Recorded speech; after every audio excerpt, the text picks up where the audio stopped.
మహిళల కోసం central bank of India ఇప్పుడు మీకు అందిస్తోంది గృహ రుణం. అతి తక్కువ వడ్డీ రేట్లకే ప్రత్యేక సెంటు గృహలక్ష్మి. పూర్తి వివరాలకు వెంటనే సంప్రదించండి 18003030.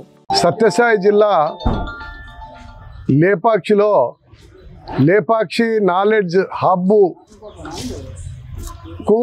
8,844 ఎకరాల భూమిని వైఎస్ రాజశేఖర రెడ్డి ముఖ్యమంత్రిగా ఉన్నప్పుడు 2007 సంవత్సరంలో అప్పగించడం జరిగింది.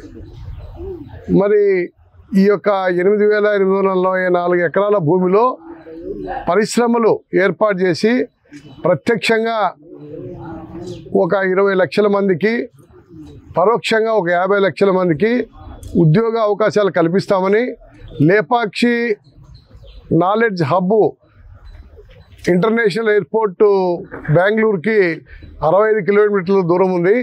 అందుకోసం శరవేగంగా అభివృద్ధి జరుగుతుంది.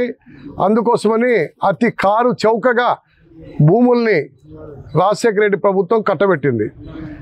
అయినప్పటికీ కూడా హిందూ సంస్థ మరి ఇంతవరకు కూడా అక్కడెక్కడ పరిశ్రమలు ఏమి ఏర్పాటు చేయకపోగా అది కేవలం 105 కోట్ల రూపాయలు కొనుగోలు చేసి ఆ భూములన్నీ 8,844 ఎకరాలు మరి వారు 5,000 కోట్ల రూపాయలు వాటిని తాకట్టు పెట్టి బ్యాంకుల్లో రుణాలు తీసుకోవడం జరిగింది.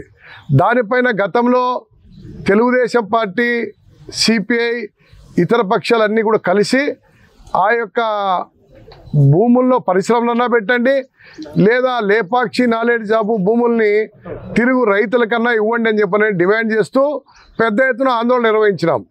కానీ అప్పటి ప్రభుత్వాలైనటువంటి జగన్మోహన్ రెడ్డి ప్రభుత్వం స్పందించలేదు.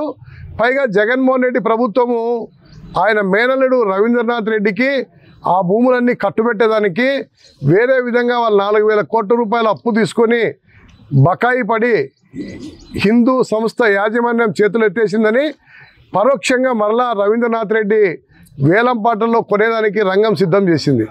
అటువంటి పరిస్థితుల్లో తెలుగుదేశం పార్టీ, సిపిఐ పార్టీ పెద్ద ఎత్తున ఆందోళన చేసి వాటన్నిటిని నిలవరించింది.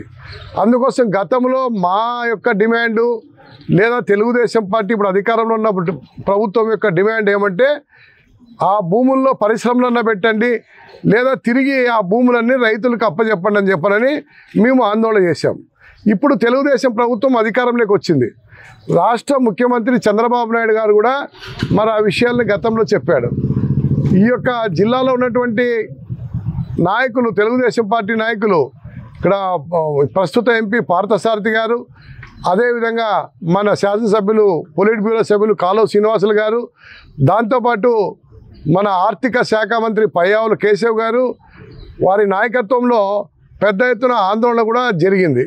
మరి అటువంటిది ఇప్పుడు అధికారంలోకి తెలుగుదేశం ప్రభుత్వం వచ్చింది కాబట్టి ఆ పార్టీ మరి గతంలో చేసిన డిమాండ్ ప్రకారము ఆ భూములన్నీ తిరిగి రైతులకు ఇవ్వాలని చెప్పనని డిమాండ్ చేస్తూ ఉన్నాం. లేదంటే తిరిగి ఆ యొక్క లేపాక్షి నాలెడ్జ్ హబ్ భూములు స్వాధీనం చేసుకొని మరి అక్కడ పరిశ్రమలన్నా కూడా నెలకొల్పి ఏపీఐసిసి హ్యాండ్ ఓవర్ చేసుకొని, ఎందుకంటే ఒప్పందం ప్రకారము ఆ భూముల్లో పరిశ్రమలు పెడితేనే ఆ భూములు వాళ్ళకి ఇవ్వాలా, పరిశ్రమలు పెట్టకపోతే తిరిగి వెనక్కి తీసుకోవాలని చెప్పనని అగ్రిమెంట్ కూడా ఉంది. దాని ప్రకారము గతంలో కిరణ్ కుమార్ రెడ్డి ముఖ్యమంత్రిగా ఉన్నప్పుడు ఆ భూములు తిరిగి వెనక్కి తీసుకునేదానికి జీవో కూడా ఇచ్చాడు. జీవో కూడా ఇచ్చి అది అమలు జరగలేదు జగన్మోహన్ రెడ్డి వచ్చిన తర్వాత. అందుకోసమనే ఆ లేపాక్షి నాలెడ్జ్ హబ్ భూముల్ని తక్షణమే స్వాధీనం చేసుకొని మరి దాన్ని తిరిగి రైతులకన్నా ఇవ్వండి, లేదా పరిశ్రమలన్నా నెలకొల్పనని సిపిఐ పార్టీగా మేము డిమాండ్ చేస్తూ ఉన్నాం. మరిన్ని వీడియోస్ కోసం ఛానల్ ని సబ్స్క్రైబ్ చేయండి, లేటెస్ట్ అప్డేట్స్ కోసం వాట్సాప్ ఛానల్ ని ఫాలో చేయండి, అండ్ లింక్ డిస్క్రిప్షన్ లో ఉంది.